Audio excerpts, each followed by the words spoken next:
Question number 2 copy करना है तो कॉपी कर लीजिए डिफ्रैक्शन का। क्वेश्चन नंबर 11 देखते हैं फिर।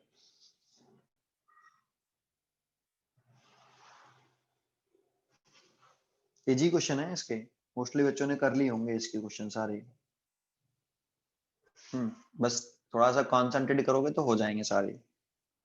इसके एग्जाम्पल जरूर करना है, इसके एग्जाम्पल और अच्छे हैं इससे। एक्सरसाइज 17 क्वेश्चन है, 17 क्वेश्चन करके मत रह जाना। न्यूमेरिकल इसके एग्जाम्पल है ना, बुक में प्रति फंडामेंटल के आपके पास बुक हो तो एग्जाम्पल जरूर करना बेटा, एग्जाम्पल ज्यादा अच्छे हैं इसके। चलो शुरू करते हैं। क्वेश्चन नंबर 11 देखते हैं, ये मिटालता हूं। क्वेश्चन नंबर 11 देखते हैं।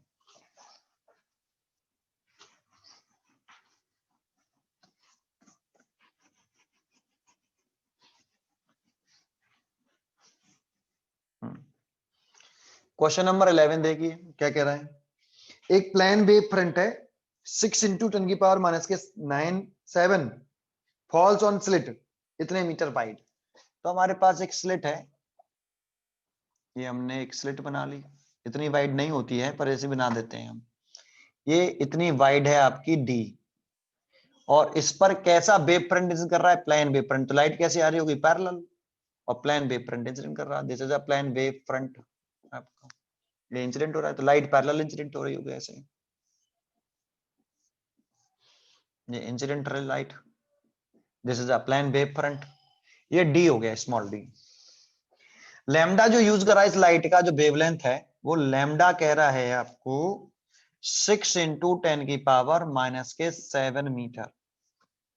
फॉल्स ऑन द इतने मीटर मिलीमीटर वाइड, तो स्मॉल डी दे रखा है आपको 0.4 मिलीमीटर, 0.4 मिलीमीटर।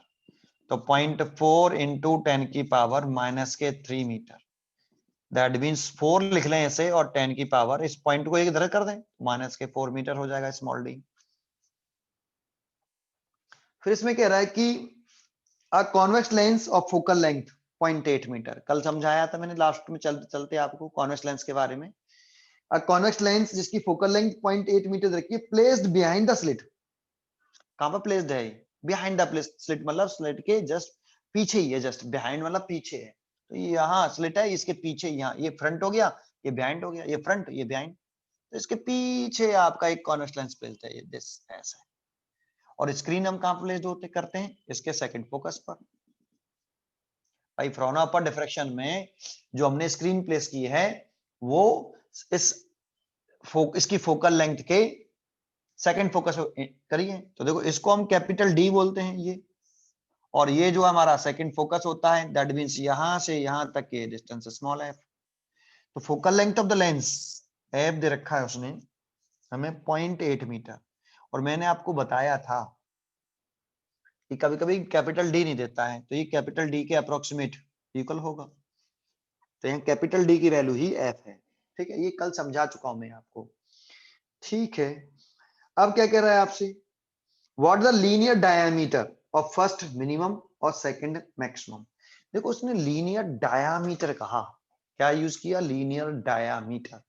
लीनियर सेपरेशन नहीं कहा, लीनियर सेपरेशन नहीं कहा है, लीनियर डायामीटर कहा है। कौन सी भी बात पूछ रहा है वो आपसे, first linear diameter, linear diameter of first minima, of first क्या, पहला मिनिमा। फर्स्ट मिनिमा मतलब फर्स्ट डार्क। लीनियर डायामीटर पे ध्यान देना, ये लीनियर सेपरेशन नहीं कहा उसने। अगर कहता linear separation of first minima sir video तो हम, क्या हो गया सर वीडियो ऑफ हो गई है। एक सेकेंड, आ गई सर।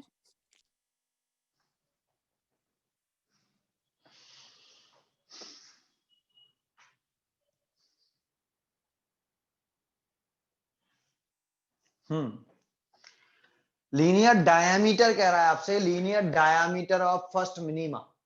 देखो डायमीटर कहता, अगर ये यही कहता, ये वाला बात कहता कि linear separation of first minima, दोनों में अंतर है बेटा।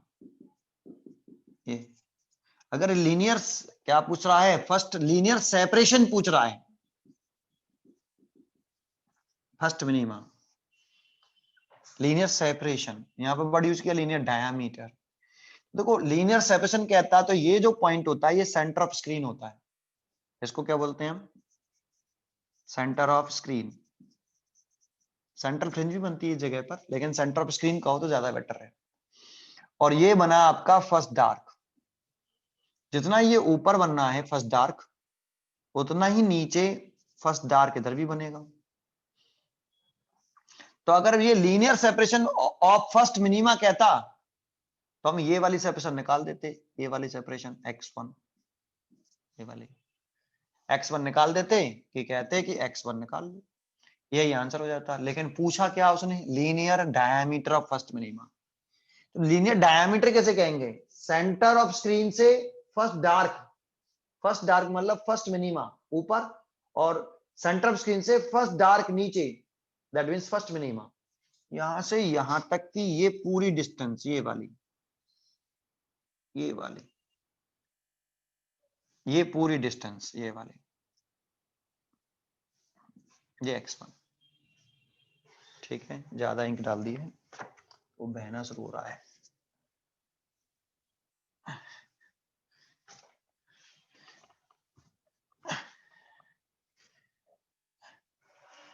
ये x1, कितनी इंक डाल दी,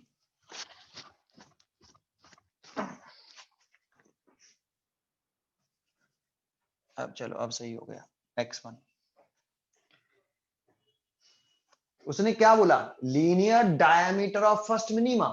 डायमीटर अगर बोल रहा है तो फर्स्ट डार्क ऊपर का, फर्स्ट डार्क नीचे का, उन दोनों के जो बीच की सेपरेशन है उसको बोलेंगे linear diameter of first minima. लेकिन अगर कहता linear separation of first minima तो फिर x1।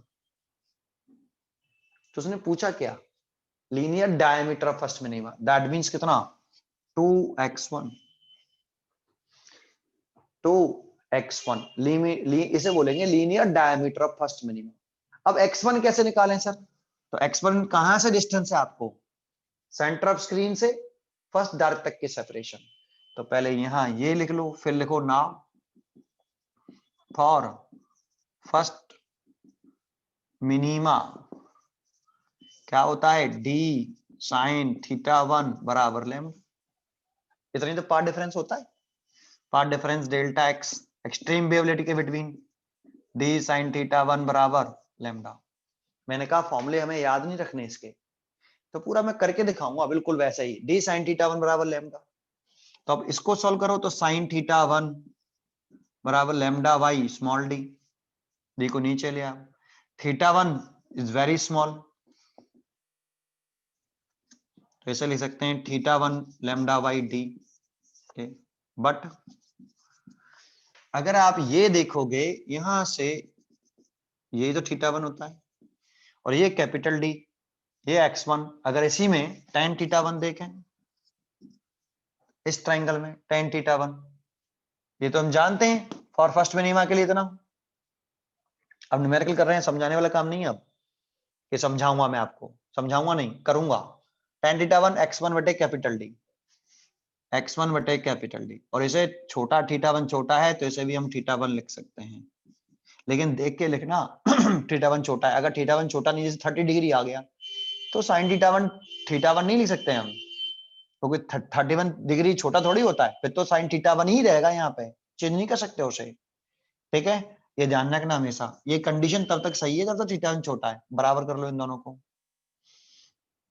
तो यहां से अगर बराबर कर लें तो x1 बटे capital D is equal to from first and second, first and second, x1 बटे capital D is equal to कितना, लैम्डा बाई स्मॉल डी। तो x1 निकले आया lambda capital D over small D. ना ऐसे सर ये second डाल लो, ये थर्ड डाल लो, ये सेकंड लिख लो, ये थर्ड लिख लो। Now from equation first, linear diameter, ये तो पूछ रहा था हमसे, linear diameter of first minima, वो कितना है 2x1 और x1 की value this 2 lambda capital D over small d। वैसे भी आपको समझ में आता होगा कि D1 से D1 तक ये सेंट्रल मैक्सिमा की विड्थ होती है। ये कौन सी मैक्सिमा की विड्थ होती है? सेंट्रल मैक्सिमा की विड्थ होती है। ये सेंट्रल मैक्सिमा की विड्थ होती है। Linear diameter of first minima ये विड्थ होती है सेंट्रल मैक्सिमा की 2x1 is equal to 2 lambda d बटे स्मॉल d, है ना? और देखो ये दिख रही है, तो वो linear diameter of first minima भी कहता है, तो समझो इसमें डायमीटर वर्ड है, यही समझे होने वाला पॉइंट है। तो वैल्यू पुट कर दो सर। अब कैसे निकालें? तो 2 लैम्डा इसकी जगह पे f लिख दो और नीचे स्मॉल d। सबकी वैल्यू हमारे पास है, लैम्डा की वैल्यू हमारे पास है, d की वैल्यू हमारे पास है और f की वैल्यू भी हमारे पास है। सबकी वैल्यू पुट कर दोगे तो इसमें वैल्यू पुट कर देना और आंसर निकाल लेना, मीटर में निकलेगा आंसर। तो ये फर्स्ट पार्ट हो गया linear diameter of first minima. कुछ समझ में आया? Yes sir. कॉपी करना है तो कॉपी Yes, करिए, sir. पहले इतना कॉपी करिए, फिर दूसरा इसका सेकंड पार्ट बताता हूं। कॉपी करना हो तो कॉपी कर लें। ऐसे करेंगे न्यूमेरिकल, इसके फॉर्मूले में केवल मैंने कहा था आपको कौन सा कंसंट्रेशन करना है, diagram as well as this. Diagram पे भी कंसंट्रेट करना है, डायग्राम भी बना के आएंगे हम, ऐसे रफली डायग्राम बना लेंगे फटाफट।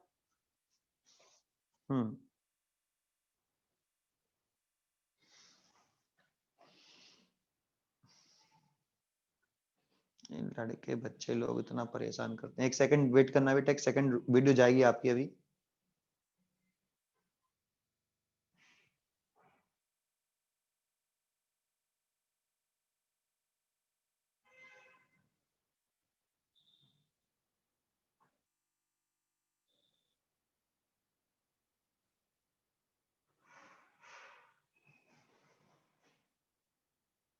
करिए।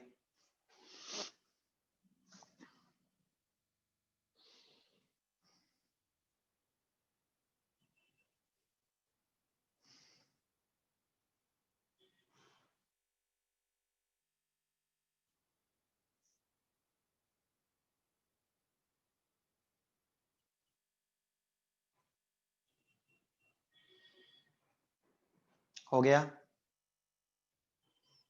Yes sir.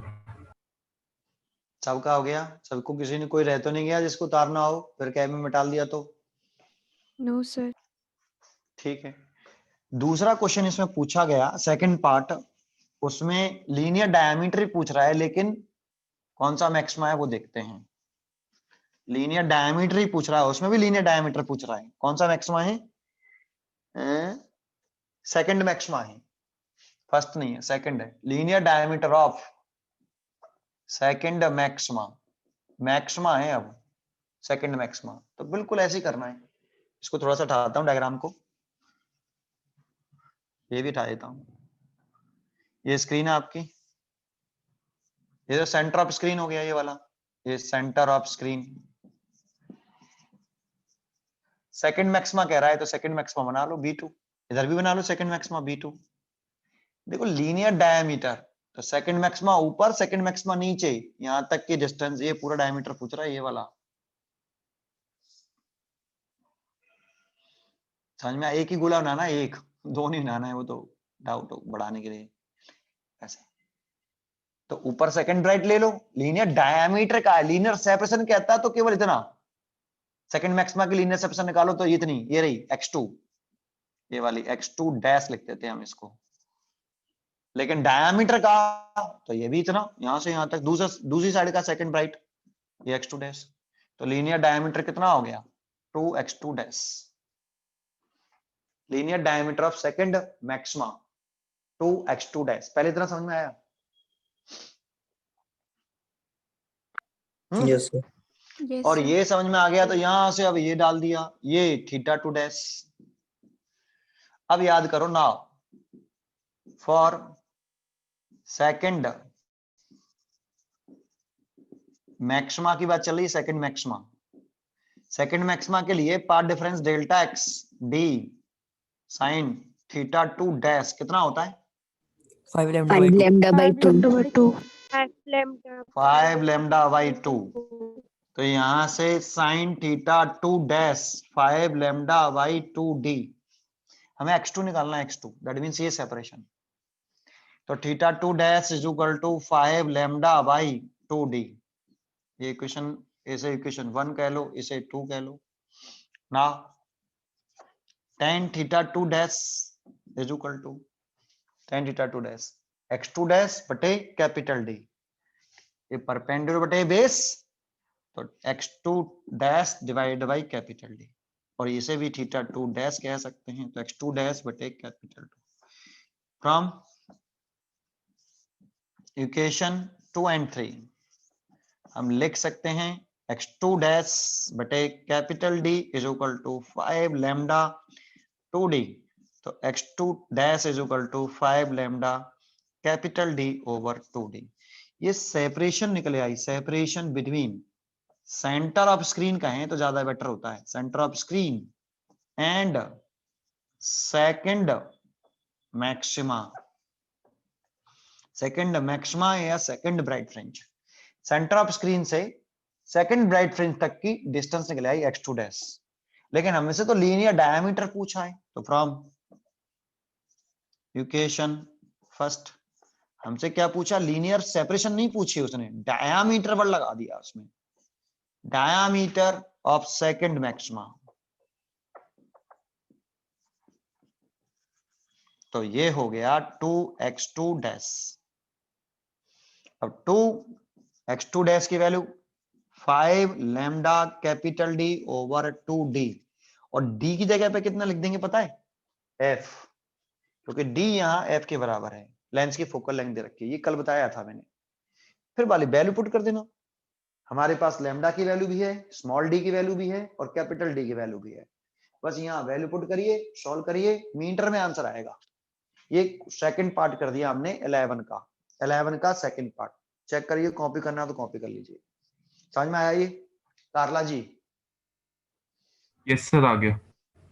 ठीक है, लीनियर डायमीटर कहा है बेटा उसने, लीनियर डायमीटर, लीनियर सेपरेशन कहता है ना तो केवल x2 dash, linear separation of second maxima तो x2 डैश, डायमीटर कह दिया तो ऊपर नीचे दोनों का जो सेकंड ब्राइट होगा वहां तक की डिस्टेंस निकालनी पड़ेगी पूरी।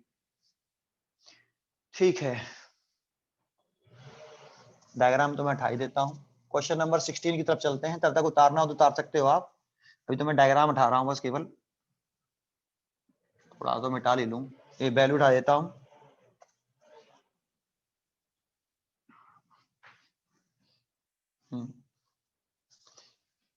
बिल्कुल सेम ही है, ठीक है। कैलकुलेशन कैसे करते हैं, फॉर्मूला हम कैसे याद रखते हैं, मैं ये भी बता रहा हूं आपको, इसमें कोई फॉर्मूला मैं याद नहीं करता, केवल ये वाला ध्यान रखता हूं सबका, फिर नीचे का क्या प्रोसेस होता है वो याद रखता हूं, रिसेप्शन कैसे निकालते हैं, डायग्राम पर कॉन्सेंट्रेट करता हूं, ठीक है। हो गया, क्वेश्चन नंबर 11 कंप्लीट हो गया।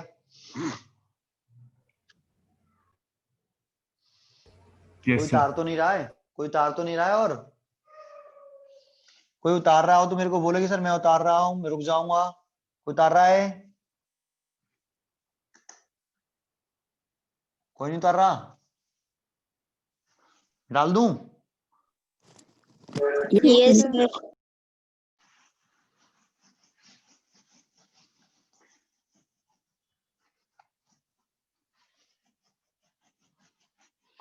इसके बाद मेरे से क्वेश्चन पूछा गया, क्वेश्चन नंबर 16, जानते हो जो 16 क्वेश्चन है उसका आंसर है वो गलत है, क्वेश्चन सही है, बहुत अच्छा क्वेश्चन है, अगर आप एग्जाम्पल में जाओगे, इसी बुक की एग्जाम्पल में जाओगे, एग्जाम्पल जो शुरुआत में होते हैं थ्योरी के जस्ट बाद, उसका क्वेश्चन नंबर 15, एग्जाम्पल नंबर 15 और एग्जाम्पल नंबर 9, और एक्सरसाइज का जो आप करा है आपने एक्सरसाइज, इसका क्वेश्चन नंबर है 16, ये सेम ही क्वेश्चन है, ये तीनों क्वेश्चन सेम है। जानते हो ये कितने में आया है आपका, ये क्वेश्चन नंबर जो 16 पूछा है ये 2013 में आया है, और ये क्वेश्चन नंबर 9 2006 में आया था, और 2011 में करीब आया है, देखना जाके, नहीं डेट डली है उस पे, और ये 2017 में आया है, कंपार्टमेंट में आया है, कंपार्टमेंट वाले एग्जाम में। इंपॉर्टेंट क्वेश्चन है ये तीनों, एक ही क्वेश्चन है बिल्कुल सेम टू सेम, बस वैल्यू बदल दी है, और इसका जो क्वेश्चन नंबर 16 का जो आंसर दे रखा है 9 नैनोमीटर, ये गलत दे रखा है। आंसर 9 नैनोमीटर नहीं आएगा। क्वेश्चन तो बढ़िया दे रखा है, बिल्कुल क्वेश्चन सही है, 9 नैनोमीटर नहीं आएगा। क्या आएगा वो देखते हैं अभी कैसे आएगा, क्या समझ में आता है। लेकिन आप क्वेश्चन देखना चाहो तो मैंने कहा एग्जाम्पल जरूर करना, और आप ये वाले क्वेश्चन और ये वाले क्वेश्चन पढ़ोगे तो ये सेम क्वेश्चन है, जरूर करना है इनको, देखना जरा एक्सरसाइज में। अभी अल्पलाल में क्वेश्चन नंबर 16 पढ़ाता हूँ, क्या है। टू वेवलेंथ है of sodium light, two wavelength of sodium light 590 nanometer and 596 nanometer are used in turn to study the diffraction taking place at a single slit aperture 2 into 10 की power -4 metre. देखो जो given है data में वो लिख लेते हैं पहले, फिर सोचेंगे बाद में कि क्या करना है। उसने कहा कि भाई ये जो डी है, ये डी रखा है 2 into 10 की पावर -4 मीटर। मैंने कि ठीक है।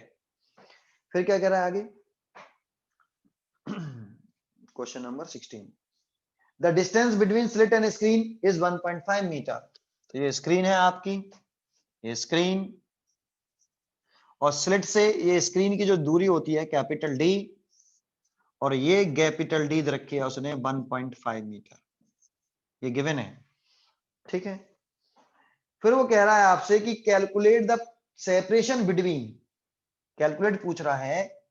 देखो दो वेवलेंथ दे रखी है उसने, एक λ1 दे रखी है 590 नैनोमीटर, फिर एक और वेवलेंथ दे रखी है λ2 596 नैनोमीटर।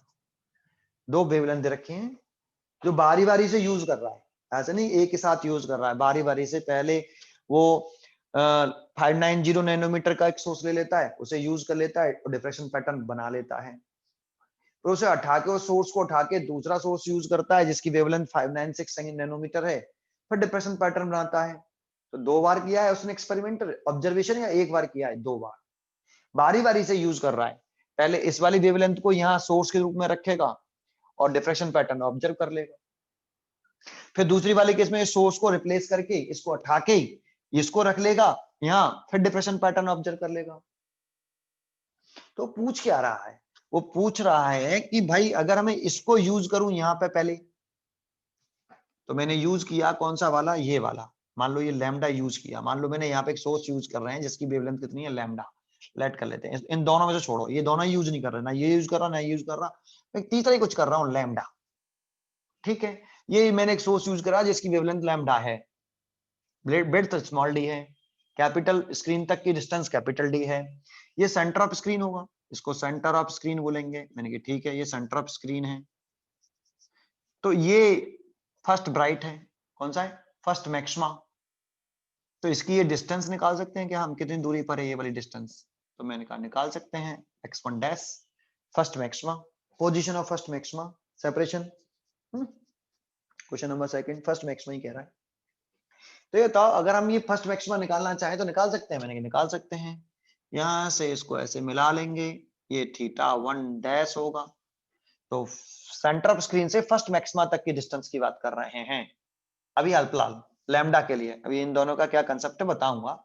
लैम्डा का यूज करके पहले आप सेंटर ऑफ स्क्रीन से फर्स्ट मैक्सिमा तक की डिस्टेंस फाइंड आउट कर सकते हो, मैंने कर सकता हूं, करके दिखाना।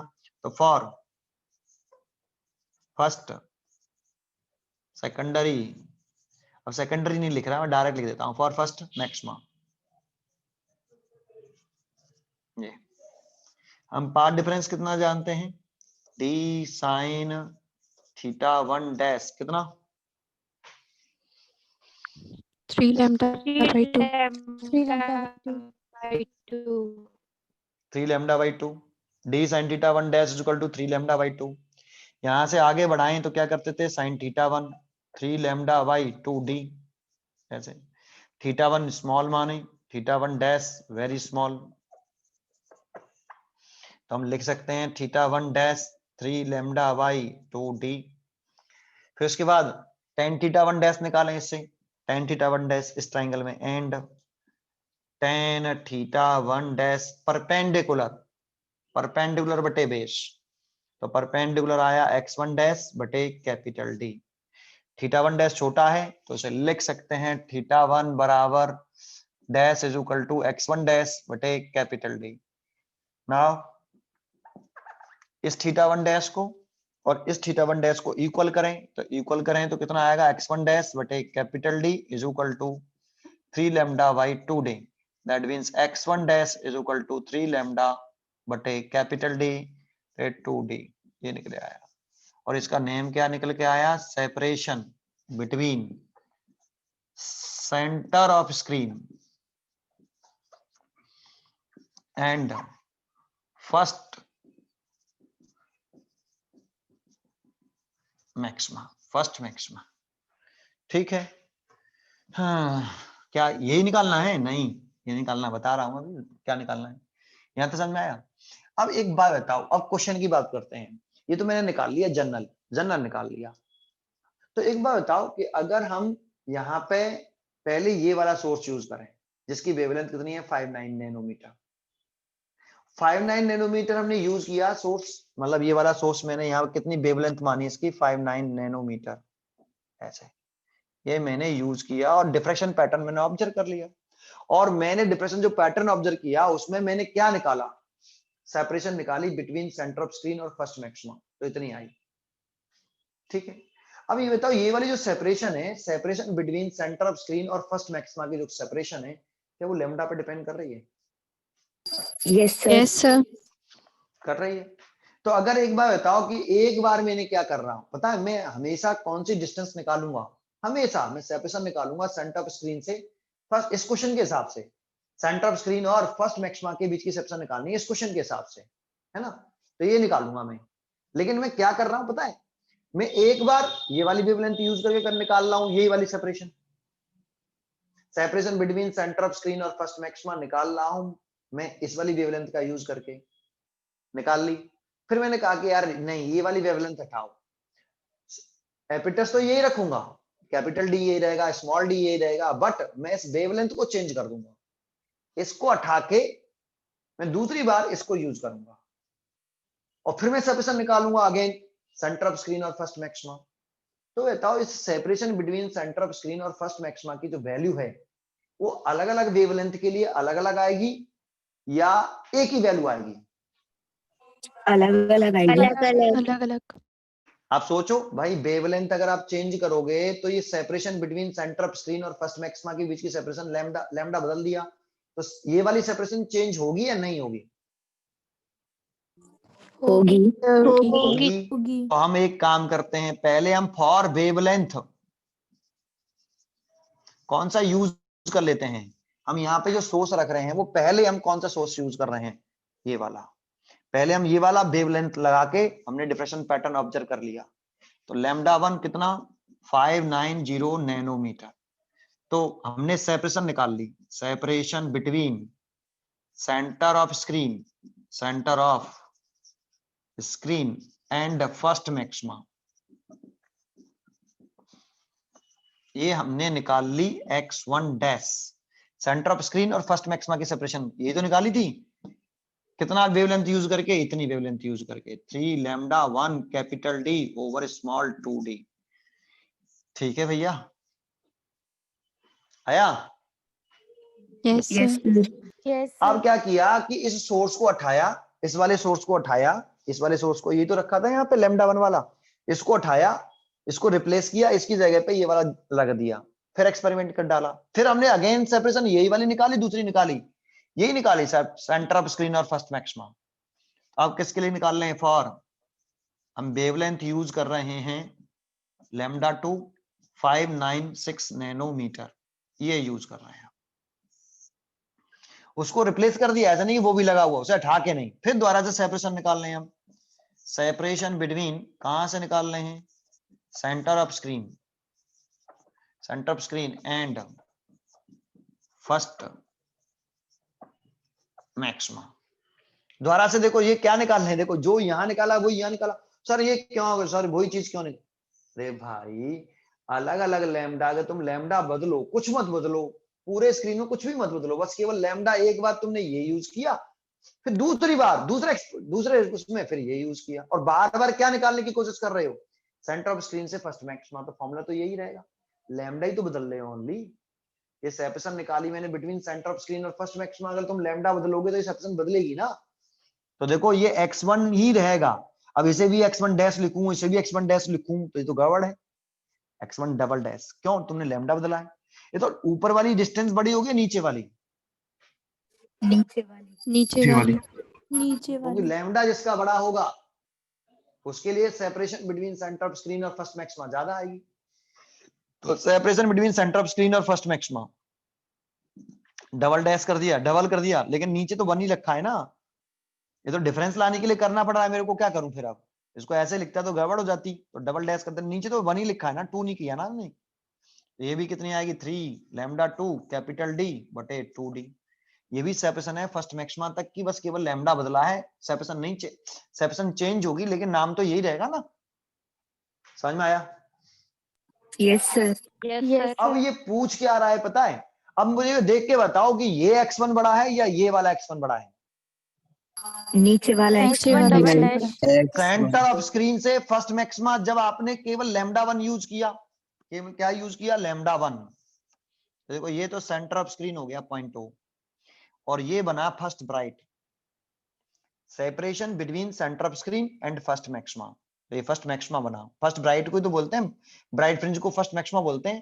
तो ये डिस्टेंस आई यहां से यहां तक x1 डैश, किसके लिए आई? ये आई फॉर लैम्डा 1 जब आपने यूज किया।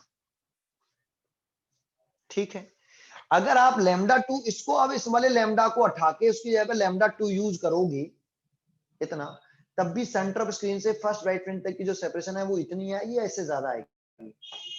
इससे इससे ज्यादा ज्यादा आएगी। आएगी। तो देखो इससे ज्यादा आई, तो ये अब तुम, ये फर्स्ट ब्राइट ये भी है, तो दो फर्स्ट ब्राइट। अरे वो फर्स्ट केस में ये है, दूसरे केस में अलग अलग 2 आर्टिकल हो गए, लेकिन एक ही डायग्राम में बना देता हूं।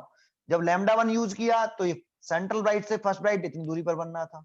जब लैम्डा 2 यूज किया तो सेंट्रल ब्राइट से first maxima, centre of screen से फर्स्ट मैक्सिमा जो बनना था वो x1 डबल डैश पे बनना था। ये किसके लिए है? फॉर लैम्डा 2 के लिए। समझ में आया? Yes sir. अब जरा Yes, sir. हेडिंग पढ़ो, उसने पूछा क्या है? उसने ये पूछा ही नहीं है separation between centre of screen से, पूछिए क्या उसने, देखना क्वेश्चन पढ़ो क्या पूछा है। मैं लिख देता हूं उसने जो पूछा है। नाउ उसने पूछा है, देखो मैं नोट्स में से लिख रहा हूं, ये बुक में से लिख रहा हूं, बुक में से। सेपरेशन बिटवीन किसके बीच में? The position of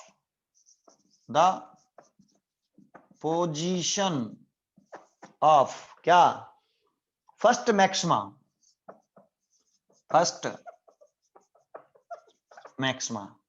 separation between किसके बीच की सेपरेशन? बिटवीन वर्ड यूज कर रहा, तो बिटवीन के लिए 2 वर्ड होने चाहिए, तो किसके बीच की position?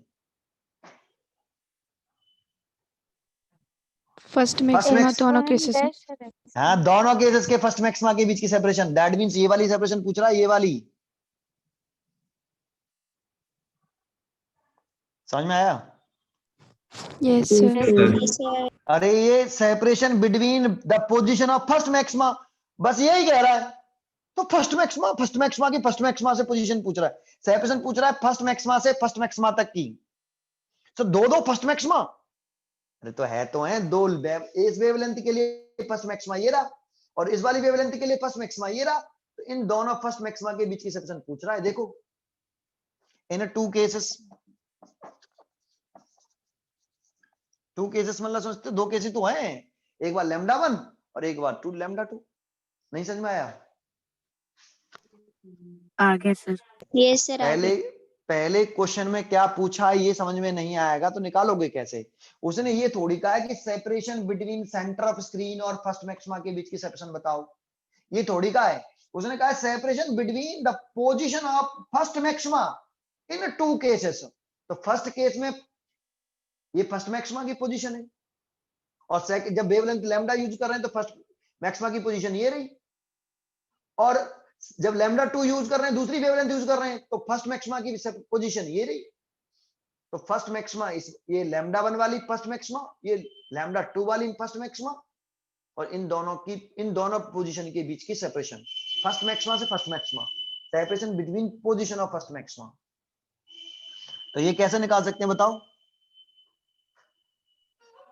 minus One double dash one double minus dash X1 minus dash. one dash x1 double dash minus x1 dash, यही तो कर सकते हैं। देखो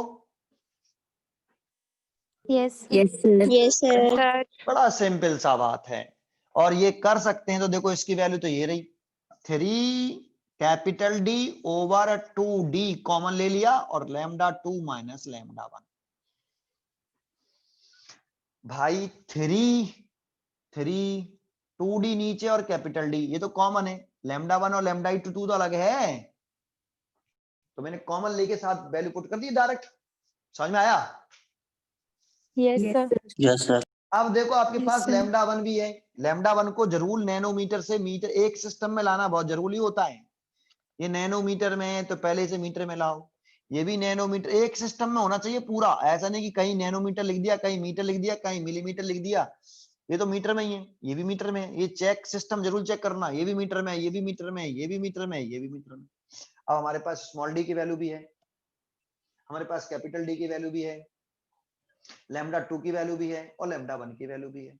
यहाँ रख के सॉल्व कर लो, जो भी आ जाए वही आंसर है मीटर में। 9 नैनोमीटर नहीं आएगा, वो गलत है आंसर वहां पे।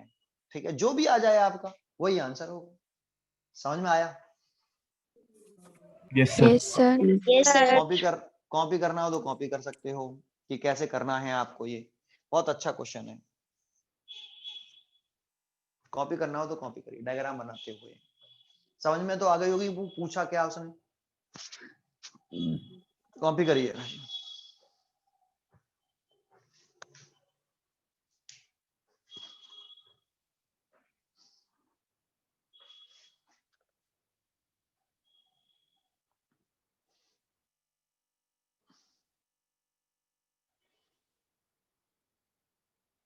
इसके एग्जाम्पल जरूर करना बेटा, इसके एग्जाम्पल, फिर मैं कह रहा हूं एग्जाम्पल मत छोड़ना, इसके एग्जाम्पल मत छोड़ना, इसके डिफ्रैक्शन के एग्जाम्पल और अच्छे रहे इसके, एग्जाम्पल जरूर करना।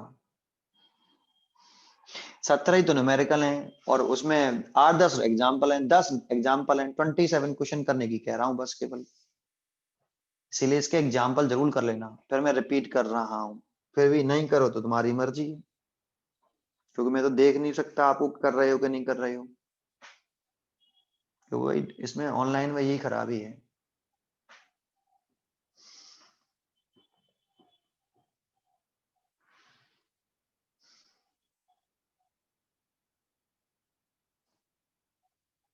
हम एक बैच शुरू करने वाले हैं वहां पे 1 बजे या फिर 4 बजे शाम को, या तो 1 बजे या 4 बजे, उसमें से कूलाम्स लॉ से पढ़ाएंगे शुरू से। 1 जनवरी या 5 जनवरी को शुरू होगा, जिसमें कूलाम्स लॉ से शुरू से पढ़ाएंगे पूरा, और ये तो चलता ही रहेगा ऐसे की ऐसे ही। ज्वाइन करना चाहो तो ज्वाइन कर सकते हो वहां के।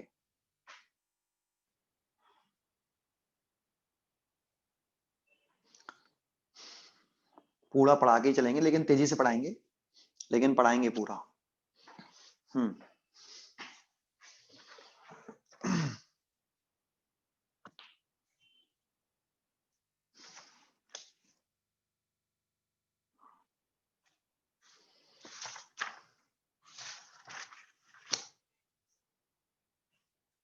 सर हाँ बोलो। सर वो आप जो भी जो बैच के बारे में कह रहे थे, ये सर दोनों टाइमिंग का है या वो आप अभी डिसाइड करने वाले कि 1 बजे रखेंगे या 4 बजे? दोनों टाइमिंग का है, ओके। दोनों का रखेंगे, 1 बजे भी रखेंगे, 4 बजे भी रखेंगे।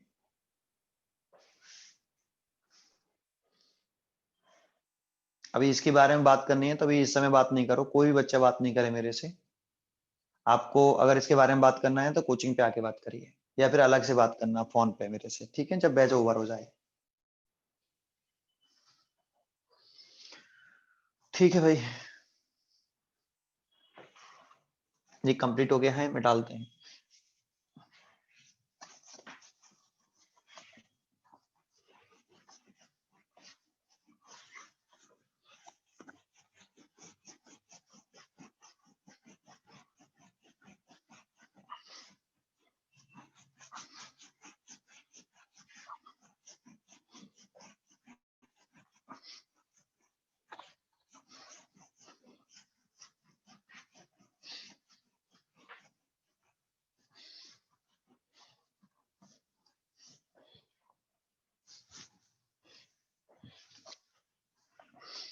देखो यही 3 क्वेश्चन पूछे थे आपने, 17 क्वेश्चन थे, इसमें 17, और मेरे को लगता है ये इजी क्वेश्चन थे सारे, इसलिए आपने कर ही लिए होंगे सबने।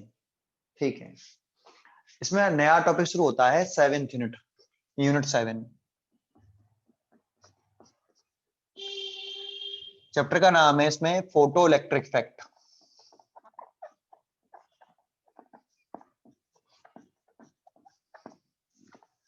हम यहीं से शुरू करने वाले हैं फोटो इलेक्ट्रिक इफेक्ट से।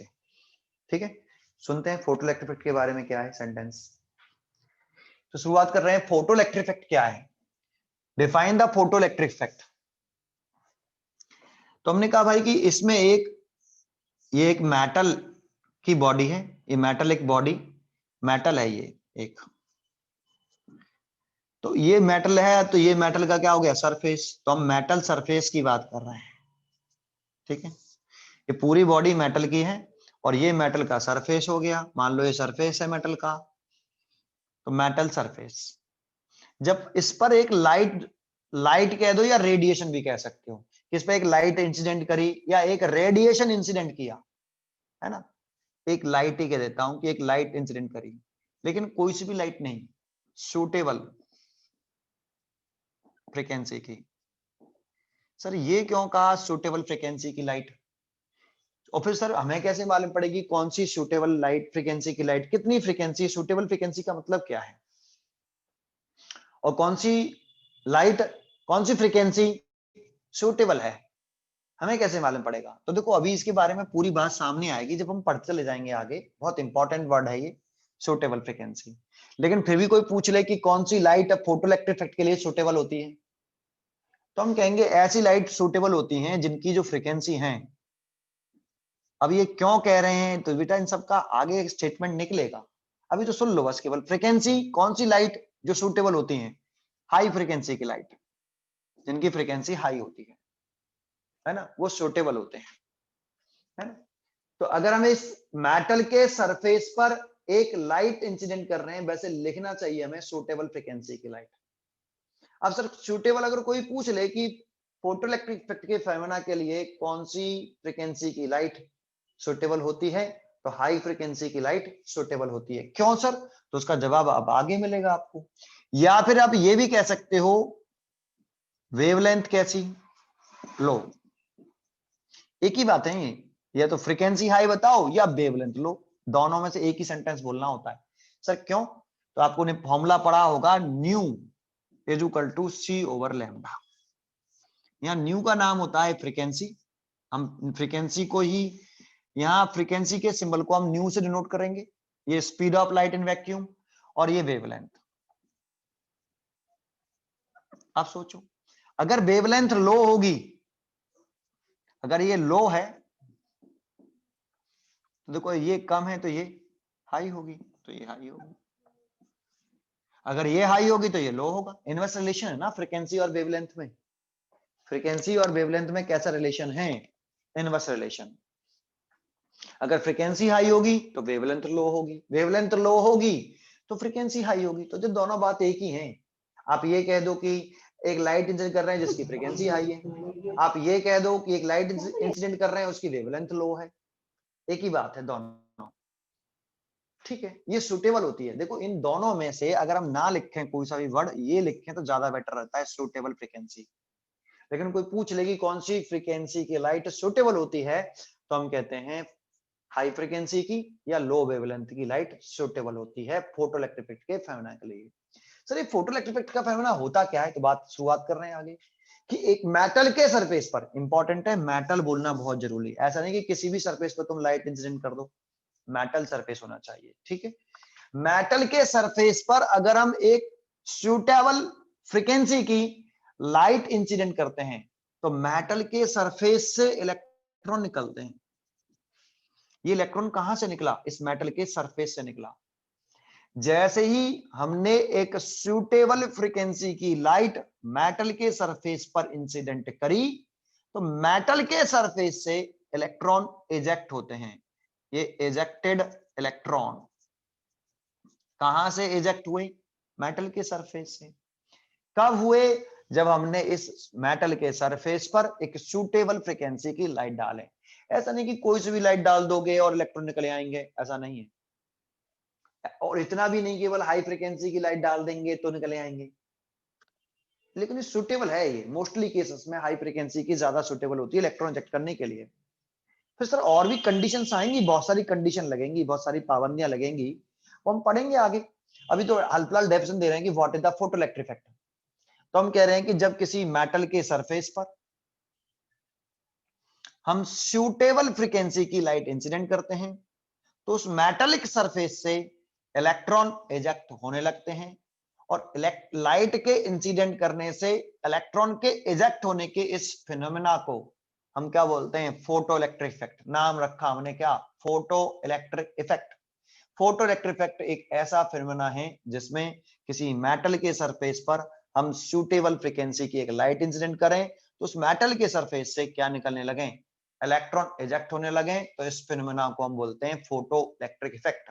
और जानते हो जो इजेक्टेड इलेक्ट्रॉन है, जो निकले, इन इलेक्ट्रॉनों का नाम क्या रखा गया? इन इलेक्ट्रॉनों का नाम रखा गया फोटो इलेक्ट्रॉन। क्या नाम रखा गया? Photo electron. ठीक है। और इन इलेक्ट्रॉनों की वजह से अगर करंट फ्लो करती है तो उस करंट को नाम रखा गया फोटो इलेक्ट्रिक करंट। अगर जो इलेक्ट्रॉन इजेक्ट हो रहे हैं, लाइट डालने से सरफेस से इलेक्ट्रॉन निकले, और ये इलेक्ट्रॉन जो इजेक्टेड इलेक्ट्रॉन है, उन इलेक्ट्रॉनों को हम बुलाएंगे क्या? Photo electron. और इन इलेक्ट्रॉनों की वजह से अगर करंट फ्लो करेगी तो उस करंट का नाम होगा photo electric current. Electric current denoted by I। ठीक है, ये हमने सब बोल दिया ऐसे, कितनी आसानी से बोल दिया कि फोटो इलेक्ट्रिक इफेक्ट क्या है। तो एक बात बताओ कि हम नहीं जानना चाहते, एक बात बताओ, कभी भी हम जैसे हमने फोटो इलेक्ट्रिक इफेक्ट को एक्सप्लेन किया,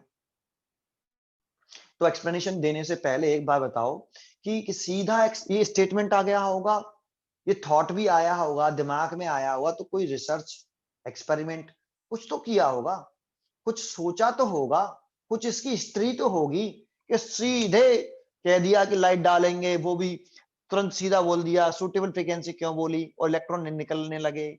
इसके बारे में कुछ हिस्ट्री है क्या? तो जानते हो इसकी एक पूरी हिस्ट्री है पीछे की।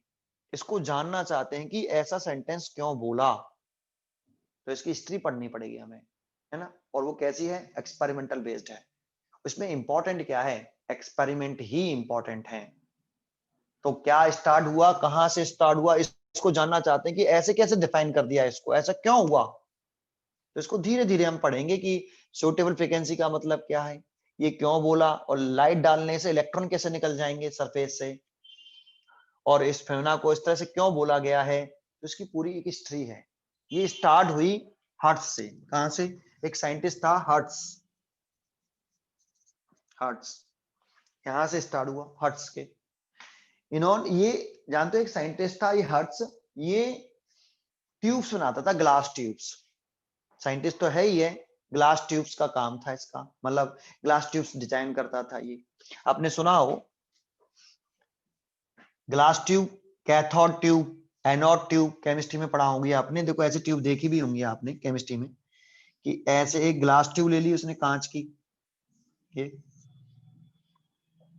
और यहां एक मेटल की प्लेट, ये जगह पे एक मेटल की प्लेट, ऐसे ये मेटल की प्लेट है, ये ग्लास ट्यूब है, ग्लास ट्यूब, ये मेटल की प्लेट, ये मेटलिक प्लेट, मेटल प्लेट है ना, ये प्लेट है मेटल की, ये कनेक्टिंग वायर, कंडक्टिंग वायर। ठीक है, एक प्लेट इधर भी लगी होती है ऐसे, ये भी मेटल की है, ये connecting wire, conducting wire, copper wire है, ये कॉपर वायर है। और इससे ये टर्मिनल हो गए इसके टर्मिनल। जानते हो इसमें एक पंप भी होती है यहाँ पे ऐसे, एक पंप यहाँ पे भी होती है नीचे, आपको याद है ऐसा? कैथोड ट्यूब में पढ़ा हुआ आपने, cathode tube, cathode rays Yes, वगैरह sir. केमिस्ट्री में पढ़ते हो, तब ऐसा पढ़ा है नहीं आपने? Yes, sir. यही ट्यूब्स बनाता था ये हर्ट्ज, ये ट्यूब्स जो है हर्ट्ज ने बनाई ऐसे, मेटल प्लेट। अब एक बात बताओ, इसने एक पंप से क्या होता है, इसमें गैस भरते हैं, और दूसरी पंप से क्या करते हैं, उस गैस को बाहर निकालते हैं। तो उसने क्या किया है, इसमें वैक्यूम क्रिएट कर लिया है। क्या कर लिया है, वैक्यूम, है ना। यहाँ इस ग्लास ट्यूब के अंदर उसने वैक्यूम क्रिएट कर लिया इस पंप की हेल्प से। अब इसमें क्या है, यहाँ पे कौन सा मीडियम है इस जगह पर, यहाँ पे क्या है, यहाँ पे वैक्यूम। वैक्यूम है, ठीक है। ये ग्लास ट्यूब हो गई, बंद कर दी, क्लोज। अब इसके जो टर्मिनल है ये वाला, इसको एक उसने कनेक्टिंग वायर लिया कॉपर का, ये वाला कॉपर का वायर है ये, और इसको एक सेल से नेगेटिव टर्मिनल और ये पॉजिटिव टर्मिनल इससे कनेक्ट करा ऐसे। ये नेगेटिव टर्मिनल है, ये पॉजिटिव टर्मिनल है, और एक की भी ली, एक की हो गई, और एक उसने इससे कनेक्ट किया एमीटर। ये तो एमीटर क्या मेजर करता है, करंट। करंट। अगर एमीटर की सुई 0 पर है, ये निडल है, मान लो ये 0 पे है, तो करंट कितनी है, 0। 0 0 है। अगर ये डिफ्लेक्ट होके 1 एम्पियर पे पहुंच जाए, 1 एम्पियर के सामने डिफ्लेक्ट हो जाए अपने पास से, तो हम कहेंगे करंट फ्लो कर रहा है, मेजर कर लेंगे। इस एमीटर की हेल्प से हम क्या कर सकते हैं, करंट मेजर कर सकते हैं, ठीक है। ये एक एमीटर लगा दिया, ये डिवाइस, ये हर्ट्ज का डिवाइस है ऐसे। अब इन्होंने क्या किया, एक बात बताओ जो मैं पूछूं, क्या अभी इस डायग्राम के अकॉर्डिंग जो दिख रहा है, सेटअप दिख रहा है, एमीटर में कोई रीडिंग आएगी या नहीं आएगी, नो नहीं सर आएगी। सर नो सर एक एक करके, नहीं एक एक करके। जैसे हमारे राजकुमार भैया भी बोल रहे हैं कि नहीं आएगी, तो राजकुमार भैया ये बताइए क्यों नहीं रीडिंग आएगी, एमीटर में रीडिंग क्यों नहीं आएगी, करंट क्यों फ्लो नहीं करेगी। एमीटर में रीडिंग नहीं आ रही है, एमीटर डिफ्लेक्ट नहीं हो रहा, दैट मींस करंट कंडक्ट नहीं कर रहा, करंट फ्लो नहीं कर रहा, तो क्यों नहीं कर रहा, ये सर ओपन है। की ओपन है। आप कह रहे हो देखो यहाँ से की ओपन है, यहाँ से आपका वायर डिस्कनेक्टेड है ना, यहाँ से सर्किट इनकम्प्लीट है इस जगह से। चल मैं, आप अगर मैं राजकुमार आपसे ये कहूं कि अगर मैं यहाँ की कनेक्ट कर दूं, ऐसे मैंने की कनेक्ट कर दी, अब बताओ एमीटर रीडिंग देगा या नहीं देगा, एमीटर अभी भी करंट 0 रीड करेगा या कुछ रीड करेगा करंट। सर बैटरी लगी है सर। तुझे क्या लग रहा है, तुझे सर नहीं दिख रहा है यहाँ बैटरी लगी हुई है, रही देगा। बैटरी भी लगी है, की भी मैंने क्लोज कर दी। अब बताओ यहाँ एमीटर रीडिंग देगा या नहीं देगा, नहीं देगा सर। राजकुमार नहीं देगा। नहीं देगा। और कोई दूसरा कुछ आंसर इसके अलावा कुछ देना चाहे, नो कोई सर दूसरा नहीं बच्चा, दे रीडिंग। कौन बोल रहा है, सर मुस्कान जैन। हाँ क्यों नहीं देगा, सर क्योंकि वो बीच में वैक्यूम है ना, तो फिर इलेक्ट्रॉन फ्लो कैसे करेगा। यहाँ दिख रहा है ये, जैसे यहाँ सर्किट इनकम्प्लीट था वैसे ही यहाँ पर भी तो सर्किट इनकम्प्लीट है, यहाँ पे कोई मीडियम तो है नहीं है, कनेक्टिंग वायर, करंट फ्लो करने के लिए कंडक्टिंग मीडियम चाहिए भाई, करंट फ्लो करने के लिए क्या चाहिए, कंडक्टिंग मीडियम। और यहाँ पे तो क्या है, इस इलेक्ट्रोड और इस इलेक्ट्रोड के बिटवीन देखो ये नेगेटिव प्लेट हो जाएगी क्योंकि नेगेटिव से कनेक्टेड है, और ये पॉजिटिव प्लेट हो जाएगी क्योंकि ये पॉजिटिव प्लेट पॉजिटिव टर्मिनल से कनेक्टेड है। लेकिन यहाँ पे तो वैक्यूम है ना पूरे में, वैक्यूम। जैसे यहाँ ये की इनकम्प्लीट थी, तो राजकुमार भैया ने कह दिया कि सर की सर यहाँ से कटी हुई है, ओपन है, सर्किट इनकम्प्लीट है, कंडक्ट नहीं करेगा। लेकिन यहां से कनेक्ट करने के बाद यहाँ नहीं देख रहा है, यहाँ पे भी तो इनकम्प्लीट है, नहीं complete, incomplete. Yes sir. Yes sir. Yes तो यहाँ पे भी इनकम्प्लीट है, तो इसीलिए करंट फ्लो करेगा क्या, नो नो सर सर। तो रीडिंग 0 देगा। समझ में आ रहा है, ये तो बात हमें समझ में आती होगी कि रीडिंग 0 होनी चाहिए। आया, यस सर यस तो हम सर। ये कह सकते हैं कि इस सेल द्वारा इस सर्किट में कोई करंट फ्लो नहीं कराई जा रही, क्योंकि बीच में से जो वैक्यूम है इस जगह पर ये सर्किट कैसा है, इनकम्प्लीट है ना, समझ में आ रहा है आपको। और ये सर्किट इनकम्प्लीट है तो कोई करंट कंडक्ट नहीं कर रही, ये बात समझ में आती है आपको पहले। Yes sir yes sir. अच्छे, जानते हो हर्ट्ज ने क्या किया था, हर्ट्ज ने क्या किया भाई, देखो इसमें अभी इस सेल द्वारा तो कोई करंट फ्लो नहीं कर रही, इसमें सेल के द्वारा ऐसे करंट 0। लेकिन हर्ट्ज जी ने क्या किया कि इसकी नेगेटिव प्लेट पर, इसकी नेगेटिव प्लेट पर इस पर अल्ट्रावायलेट लाइट डाली गया, सडनली पड़ गई, कोई एक्सपेरिमेंट कुछ और कर रहे थे, इस पर लाइट पड़ गई, ये बनाते थे ये ट्यूब्स। तो अल्ट्रावायलेट लाइट को जब इन्होंने इस नेगेटिव प्लेट पर इंसिडेंट किया, अल्ट्रावायलेट रेडिएशन, यूवी रेज इस पर इंसिडेंट करी, किस पर करी? मेटल की प्लेट है, किसकी है ये? मेटल की। मेटल की। मेटल की प्लेट है, और नेगेटिव प्लेट पे इंसिडेंट करी या पॉजिटिव प्लेट पे करी? नेगेटिव प्लेट पे। नेगेटिव। अब ये ऑब्जर्वेशन चल रहा है, क्या चल रहा है? ऑब्जर्वेशन। ऑब्जर्वेशन। ऑब्जर्वेशन, एक एक्सपेरिमेंट कर रहे हैं, वो देख रहे हैं कि भाई इस पर जब हमने अल्ट्रावायलेट लाइट डाली, तो जैसे ही अल्ट्रावायलेट लाइट डालते हैं, अब ये करंट फ्लो करने लगी 2 एम्पियर। जैसे ही इस नेगेटिव प्लेट पर लाइट डाली उन्होंने, इसमें करंट फ्लो करने लगी, एमीटर रीडिंग देने लगा, कहने लगे, उसकी सुई निडल डिफ्लेक्ट हो गई और कहां पर पहुंच गई? 2 एम्पियर पे जाकर रुकी। और वो कंटिन्यूअसली अल्ट्रावायलेट लाइट डालते रहे इस नेगेटिव प्लेट पर। मेटल की प्लेट पर नेगेटिव है, और नेगेटिव प्लेट पर डाला, ये भी ध्यान देने वाला, नेगेटिव मेटल प्लेट पर जब अल्ट्रावायलेट लाइट की रेडिएशन डाली, तो उसमें करंट एमीटर ने रीडिंग दी। देखो ये डाला, ये तो उसने किया, और ऑब्जर्व क्या किया? यहाँ पे ऑब्जर्व हो रहा है 2 एम्पियर करंट आ रहा है। समझ में आया? Yes sir. इन्होंने देखो करा के, ये ऑब्जर्वेशन है, यहां से लाइट डाली मेटेलिक प्लेट पर और नेगेटिव प्लेट पर डाली, और यहाँ रीडिंग आ रही है। और उन्होंने जैसे ही लाइट डालना बंद किया, अल्ट्रावायलेट लाइट को, रेडिएशन को डालना बंद किया, करंट अगेन कितनी हो गई? इमीडिएटली 0 हो गई। करंट इमीडिएटली कैसे हो गई? अगेन 0 हो गई। 0। तो इनके ये बात तो समझ में आ गई होगी, तुम्हारे भी समझ में आई कि करंट फ्लो करी, उसका रीजन क्या रहा? लाइट का डालना, है ना? क्योंकि लाइट जैसी हमने डाली, देखो बिना लाइट डाले, अगर जब लाइट नहीं डाल रहे थे तो करंट 0 थी, रीडिंग एमीटर 0 दे रहा था। लेकिन जैसे ही अल्ट्रावायलेट लाइट डाल रहे हैं, किस पर डाल रहे हैं? नेगेटिव प्लेट पर डाल रहे हैं, तो ये एमीटर रीडिंग देना शुरू कर देता है 2 एम्पियर का। इसका मतलब इस सर्किट में करंट फ्लो करने लगी। लेकिन ये इस बात को समझ नहीं पाए, बस इन्होंने ये ऑब्जर्व किया कि अल्ट्रावायलेट लाइट डालते हैं नेगेटिव प्लेट पर तो करंट आ जाती है, और डालना बंद कर देते हैं नेगेटिव प्लेट पर तो करंट अगेन 0 हो जाती है। लेकिन ये इस बात को समझ ही नहीं पाए कि ऐसा क्यों हो रहा है, इसका एक्सप्लेनेशन नहीं दे पाए, उसे आगे डिफाइन नहीं कर पाए। बस इन्होंने ऐसा ऑब्जर्व किया कि भाई अल्ट्रावायलेट लाइट को जब हम नेगेटिव प्लेट पे डालते हैं, मेटल की प्लेट पे डालते हैं, तो करंट ऑब्जर्व होती है यहाँ पे एमीटर में, और जैसे ही अल्ट्रावायलेट लाइट को डालना बंद कर देते हैं, फिर अगेन करंट इमीडिएटली 0 हो जाती है। जैसे ही डालना बंद किया, इमीडिएटली करंट 0 हो गई।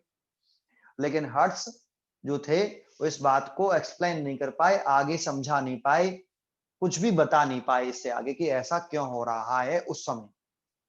समझ में आया पहले इतना? Yes sir. ठीक है। ये होने के बाद इन्होंने अपनी ऐसे लिख दिया कि भाई ऐसा होता है, और बताया भी लोग वागों को कि मैंने एक एक्सपेरिमेंट किया था, मैंने ये ऑब्जर्व किया, लेकिन समझ में नहीं आ रहा ऐसा क्यों हो रहा है। तो इसके कुछ सालों बाद, इसके हर्ट्ज के एक्सपेरिमेंट के, इस ऑब्जर्वेशन के बाद, फिर एक साइंटिस्ट और आया, हॉलवास। क्या नाम था उसका? हॉलवास करके नाम था, ठीक है नहीं? उन्होंने क्या बताया, वो भी आए और उन्होंने नेक्स्ट स्टेटमेंट को, इनके स्टेटमेंट को पढ़ा, मतलब समझा कि इन्होंने ऐसे कहा है। इन्होंने भी एक्सपेरिमेंट करना शुरू किया, ऑब्जर्व करना शुरू किया। तो इन्होंने क्या किया, एक कांच का बल्ब ले लिया, ऐसे स्पेरिकल बल्ब ले लिया, कांच का, ग्लास का बल्ब ले लिया, ग्लास, और इसमें इन्होंने एक मेटल की प्लेट यहां लगा ली, एक मेटल की प्लेट यहाँ, सेम मेटल, दोनों मेटल सेम है, मेटल की प्लेट लगा ली, और ये ऐसे कॉपर वायर, और इस जगह पर उन्होंने एक नेगेटिव, एक बैटरी और एक की और एक एमीटर कनेक्ट कर लिया ऐसे। देखो ये डिवाइस और ये डिवाइस सेम ही तो है,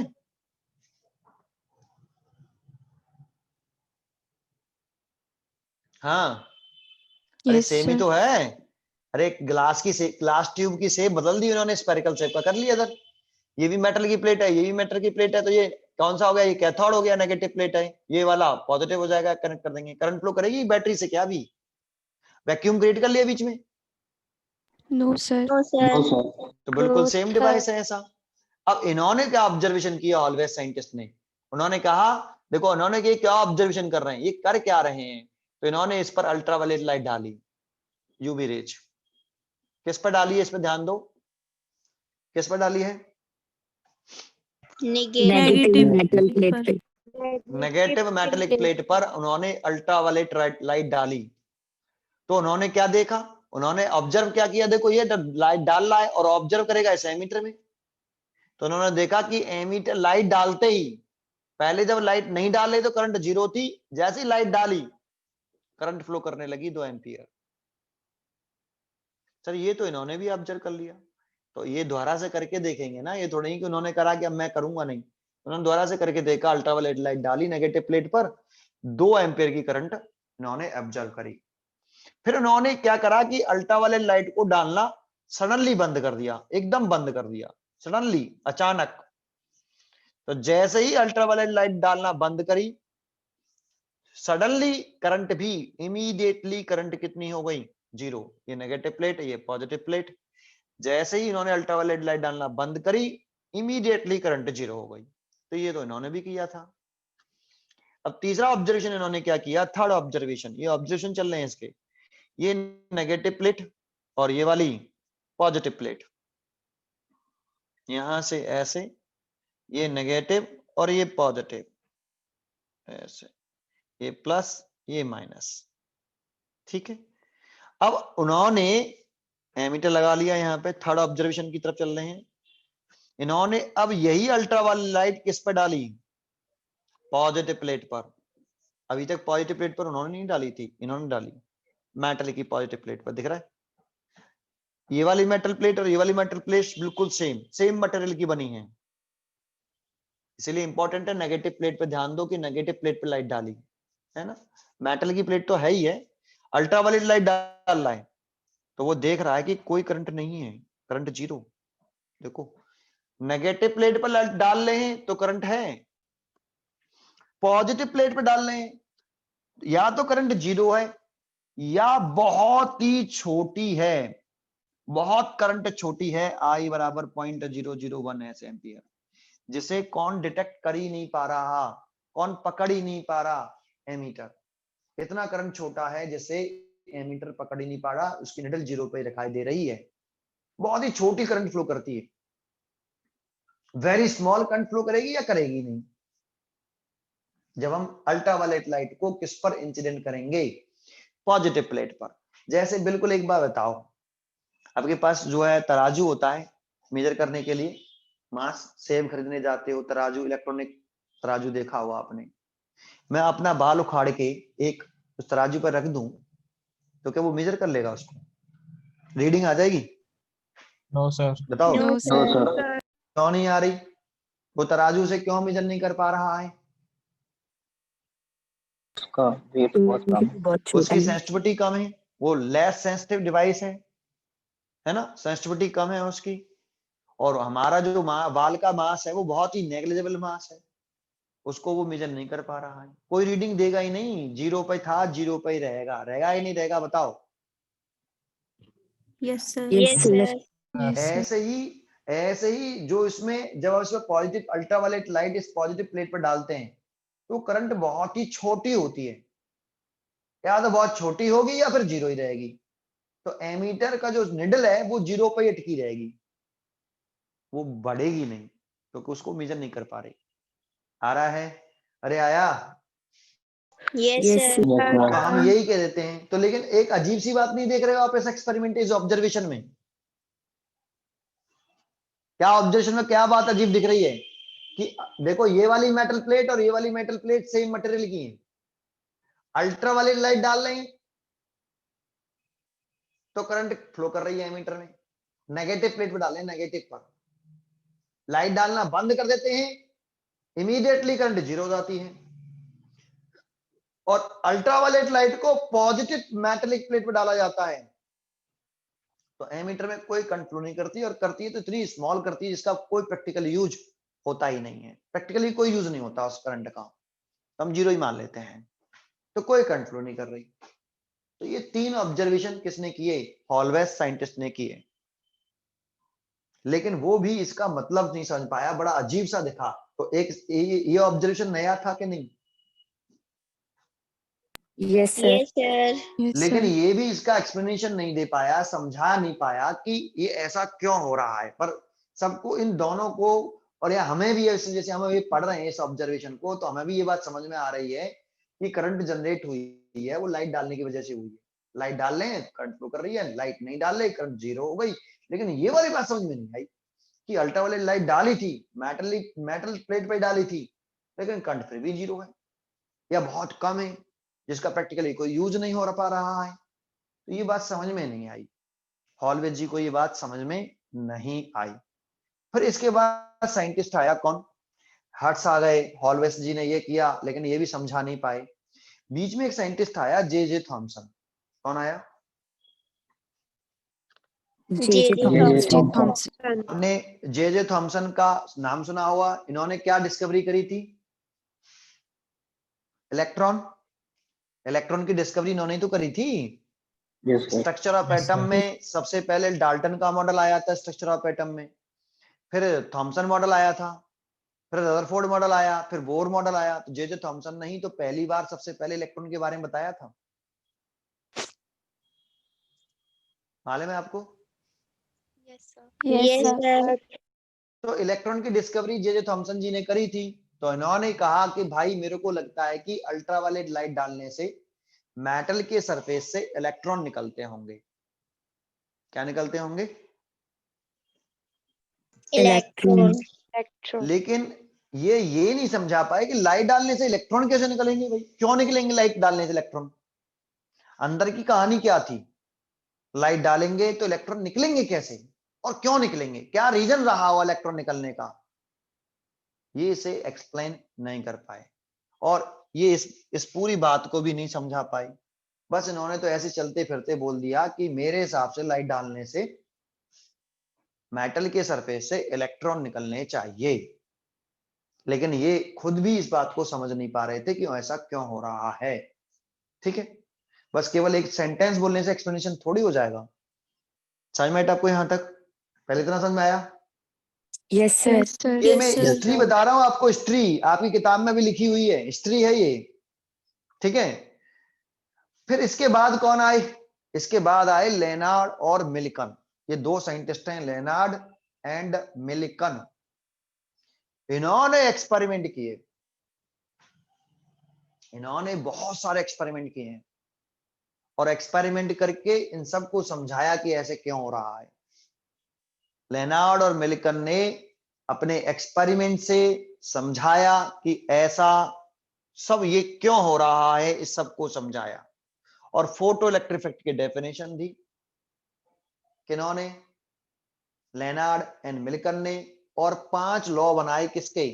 फोटो इलेक्ट्रिक इफेक्ट के, law of photo electric effect.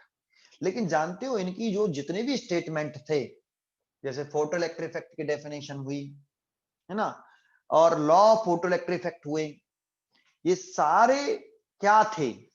पता है क्या था? ज्यादा ध्यान से सुनना, ये इंपॉर्टेंट पॉइंट है कि देखो एक्सपेरिमेंट जब हम करते हैं तो 3 चीजें होती हैं उसमें। कितनी चीजें होती हैं? 3। पहला कि हम कर क्या रहे हैं, जैसे हमने यहां क्या किया है, अल्ट्रावायलेट लाइट इस नेगेटिव प्लेट पर, मेटल के नेगेटिव प्लेट पर इंसिडेंट करी। ये हमने किया एक्सपेरिमेंट में। हमने करा क्या?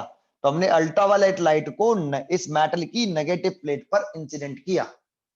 अब हमने दूसरा पॉइंट होता है हमेशा एक्सपेरिमेंट में, ध्यान से सुनो जी वाला पॉइंट। दूसरा पॉइंट होता है ऑब्जर्वेशन। फिर हमने ऑब्जर्व क्या किया?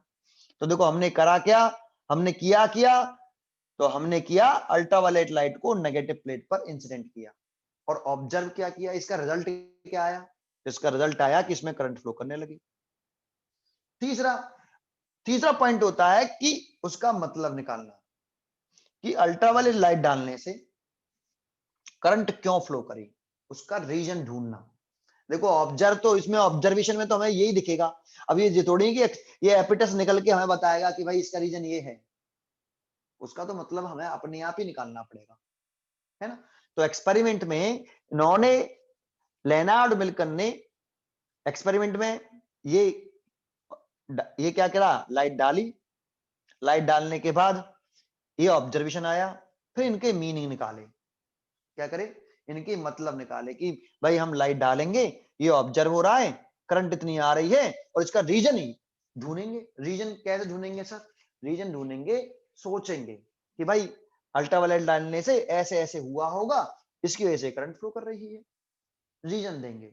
लेकिन फिर भी लेनार्ड और मिल्टन सभी बातों को सही तरीके से एक्सप्लेन नहीं कर पाए। केवल उन्होंने क्या किया, जो अल्ट्रावायलेट लाइट डाली, जो उससे रिजल्ट आए, उन रिजल्टों के आधार पर उन्होंने थ्योरी बना दी। फोटोइलेक्ट्रिक इफेक्ट की definition, law of photoelectric effect, light डाल रहे हैं, जो वो ऑब्जर्व कर रहे हैं, जो एक्सपेरिमेंट से ऑब्जर्वेशन आ रहे हैं, उन्हीं को थ्योरी में लिखते गए। लेनार्ड और मिल्टन ने जो किया, उससे जो ऑब्जर्वेशन आए, जो रिजल्ट निकल के आए, उन्हीं को थ्योरी बना दिया। लेकिन जब उनसे ये पूछा गया, ये भी यही कहेंगे अभी कि लाइट डालते हैं तो इलेक्ट्रॉन निकलते हैं, लेकिन इनसे ये पूछा गया कि लाइट डालने से इलेक्ट्रॉन कैसे निकलते हैं, क्या प्रोसेस होती है इलेक्ट्रॉन निकलने की, ये मेरे को नहीं मालूम। ये अभी पूरी बात बताएंगे एक्सपेरिमेंट्स में, कहेंगे कि लाइट डालेंगे तो से इलेक्ट्रॉन निकलेंगे। ये अपनी बात बताएंगे कि लाइट डालने से इलेक्ट्रॉन निकलते हैं, फिर ऐसे ऐसे होगा, वैसे वैसे होगा। अभी समझाऊंगा लेनार्ड और मिल्टन एक्सपेरिमेंट्स क्या थे, पूरा पढ़ाऊंगा आपको, पूरा पढ़ाऊंगा, है ना। लेकिन ये सब बता दिया। अब इनसे यही पहला क्वेश्चन पूछ लिया कि भाई लाइट डालने से इलेक्ट्रॉन कैसे निकले, लाइट डालने से इलेक्ट्रॉन निकल रहे हैं तो क्यों निकल रहे हैं, कैसे निकल रहे हैं, उसका प्रोसीजर क्या है। तो इसको ही एक्सप्लेन नहीं कर पाए, बहुत सारी चीजों को ही एक्सप्लेन नहीं कर पाए थे। केवल एक्सपेरिमेंट करा और उसके ऑब्जर्वेशन को इन्होंने समझाया और उसी को लिख दिया। लेकिन कुछ बहुत सारे क्वेश्चन ऐसे थे जिनके आंसर लेनार्ड और मिल्टन दे नहीं पाए।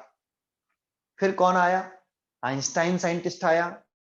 आइंस्टाइन साइंटिस्ट जी ने क्या किया, ये जो लेनार्ड और मिल्टन के जितने भी एक्सपेरिमेंट से जो ऑब्जर्वेशन आ रहे थे फोटोइलेक्ट्रिक इफेक्ट के, उन सबको उन्होंने थ्योरी से एक्सप्लेन कर दिया, सबके जवाब दिए। Planck quantum theory. Einstein ji ने जो भी लेनार्ड और मिल्टन के एक्सप्लेन नहीं कर पा रहा था, समझा नहीं पा रहा था, तो उसको आइंस्टाइन जी ने अपनी एक थ्योरी दी, प्लैंक क्वांटम थ्योरी। उस प्लैंक क्वांटम थ्योरी के बेसिस पर जो लेनार्ड और मिल्टन ने जो एक्सपेरिमेंट किए थे, जिनका आंसर अपने एक्सपेरिमेंट के बेसिस पर भी लेनार्ड और मिल्टन नहीं दे पा रहा था, समझा नहीं पा रहा था कि यह कैसे होगा, उसको एक्सप्लेन किया किसने? आइंस्टाइन जी ने।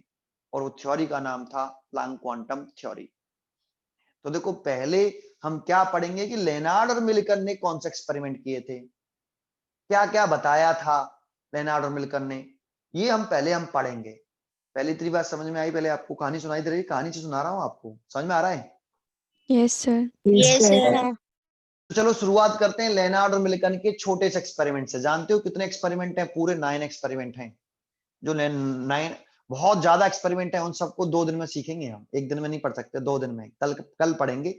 थोड़ी सी झलक स्टार्ट करते हैं लेनार्ड मिल्टन ने कैसे स्टार्ट किया, लेकिन थोड़ा सा पोर्शन है उसका, ये पूरा नहीं है। लेनार्ड मिल्टन के एक्सपेरिमेंट बहुत बड़े हैं, ठीक है नहीं। और फिर लॉ भी दे देंगे, फिर उसे आइंस्टाइन क्या सुधार करेगा, उसमें क्या क्या आंसर देगा, आधी बातें आएंगी, पूरी बातें नहीं आएंगी इसमें लेनार्ड मिल्टन के में, ठीक है। तो उन एक्सपेरिमेंटों को हम पढ़ेंगे। तो देखो, अब लेनार्ड मिल्टन कैसे समझा रहा है इन तीनों ऑब्जर्वेशन को। इन तीनों ऑब्जर्वेशन को लेनार्ड मिल्टन कैसे समझाता है कि इसमें करंट क्यों फ्लो करी, इसमें क्यों करंट जीरो हो गई, और इसमें करंट क्यों जीरो रही, करंट क्यों नहीं फ्लो करी, वो रीजन दे रहा है। कौन? लेनार्ड और मिल्टन। फिर ऐसा मत समझना कि वे एक्सपेरिमेंट खत्म हो गए, अरे शुरू होंगे इसके बाद तो, ठीक है। ये थोड़ी सी झलक मिलेगी आपको यहाँ पे। समझते हैं क्या कह रहा है लेनार्ड मिल्टन। लेनार्ड मिल्टन ने कहा कि जब हम इस पर अल्ट्रावायलेट लाइट डालते हैं नेगेटिव प्लेट पर, तो अल्ट्रावायलेट लाइट डालने से मेटेलिक प्लेट होनी चाहिए, मेटेलिक प्लेट पर नेगेटिव प्लेट पर लाइट डाली तो इससे इलेक्ट्रॉन निकलते हैं। क्या निकलते हैं भाई? इलेक्ट्रॉन इमिट होते हैं। ये क्या निकले हैं? ये वाले, ये इलेक्ट्रॉन है जो मैंने बनाए हैं। तो इन्होंने एक पहली बात कही कि अल्ट्रावायलेट लाइट डाला तो इससे क्या निकले हैं? इस मेटल की प्लेट से इलेक्ट्रॉन निकलते हैं। पहला सेंटेंस इन्होंने बोला। फिर ठीक है, इलेक्ट्रॉन निकले आए थे। अब ये इलेक्ट्रॉन जो होते हैं, ये जो पॉजिटिव प्लेट है, और इलेक्ट्रॉनों पर कैसा चार्ज होता है, नेगेटिव, और ये प्लेट कैसी है, पॉजिटिव, पॉजिटिव चार्ज इस प्लेट पर, तो ये तो इस इलेक्ट्रॉन और इस पॉजिटिव प्लेट के बीच में अट्रैक्शन हो गया, रिपल्सन। ये जो पॉजिटिव प्लेट है इस इलेक्ट्रॉनों को अपनी तरफ खींचती है, लेकिन ये पूरी बात क्लियर नहीं है, अभी धीरे धीरे क्लियर होगी, अभी तो शुरुआत कर रहे हैं। ये पॉजिटिव प्लेट इस इलेक्ट्रॉनों को अपनी तरफ खींचेगी तो ये इलेक्ट्रॉन प्लेट पर पहुंचेंगे ऐसे, तो सर्किट कंप्लीट होगा या नहीं होगा? Yes, sir. सर्किट बीच में देखो, यहाँ इलेक्ट्रॉन का मूवमेंट आया कि नहीं, यहाँ इलेक्ट्रॉन का मूवमेंट आया कि नहीं? Yes, sir.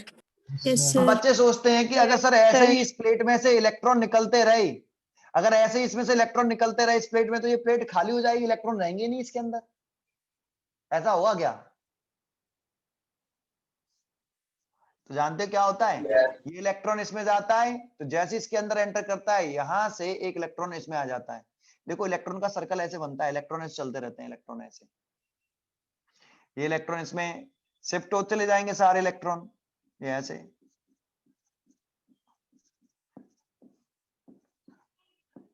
अरे आ रहा है, तो इसमें इलेक्ट्रॉनों की कभी कमी नहीं होगी। तुम सोचो कि इसमें से इलेक्ट्रॉन निकलना बंद हो जाएंगे थोड़ी देर बाद, ये सर्किट कंप्लीट हो गया। देखो पूरा इलेक्ट्रॉन का मूवमेंट ऐसे हो रहा है, ऐसे, तो करंट कैसे फ्लो करता है इलेक्ट्रॉन के मूवमेंट के? Opposite डायरेक्शन में। तो इलेक्ट्रॉन सर्किट कंप्लीट हुआ कि नहीं? देखो यहाँ पे वैक्यूम था, यहाँ पे वैक्यूम था, तो सर्किट कंप्लीट हुआ। Yes, sir. करंट इलेक्ट्रॉन के फ्लो होने के अपोजिट डायरेक्शन में, दैट मींस ऐसे करंट फ्लो करेगा, ऐसे ऐसे। समझ में आ गया? Yes, sir.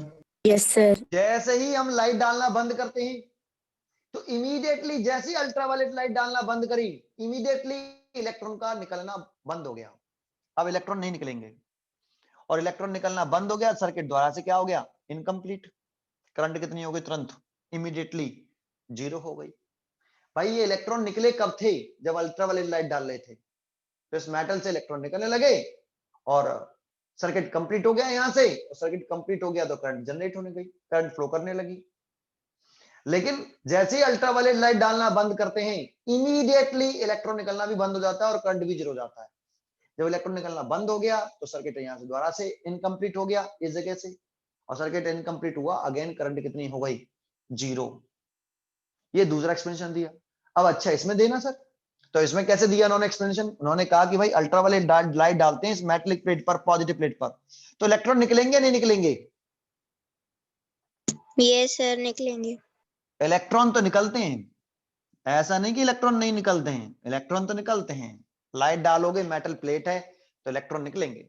लेकिन एक बताओ, इस पर प्लेट, ये कैसे चार्ज है इस प्लेट पर? Negative. और इस इलेक्ट्रॉन पर भी क्या है?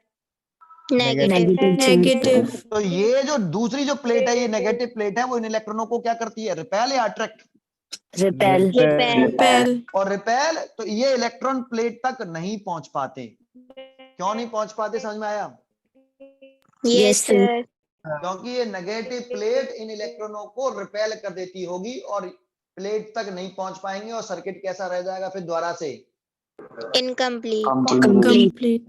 इनकम्प्लीट रह जाता है, इसीलिए कोई करंट फ्लो नहीं करती है, इसीलिए कोई करंट फ्लो नहीं करती है। लेकिन ये पूरी बात नहीं, अभी ये आधी अधूरी बात बोल रहे हैं, लेकिन शुरुआत में हमने इतना ही बोल रहे हैं। शुरुआत के लिए इतना ही सही है कि भाई यहाँ इस पर अल्ट्रावायलेट लाइट डाली गई होगी। ये लेनार्ड विल्सन कह रहे हैं कि भाई इस पर अल्ट्रावायलेट लाइट डाली होगी तो इलेक्ट्रॉन इजेक्ट हुआ होगा।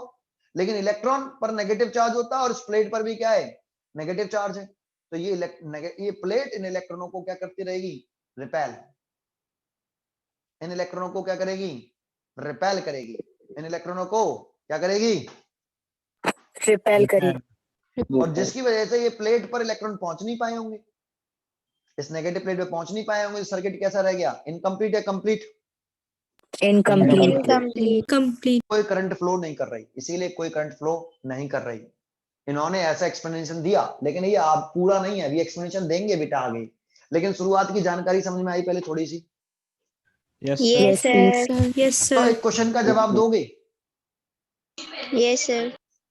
करंट की वैल्यू डिपेंड करती है इजेक्टिंग नंबर ऑफ इलेक्ट्रॉन पर या कलेक्टिंग नंबर ऑफ इलेक्ट्रॉन पर?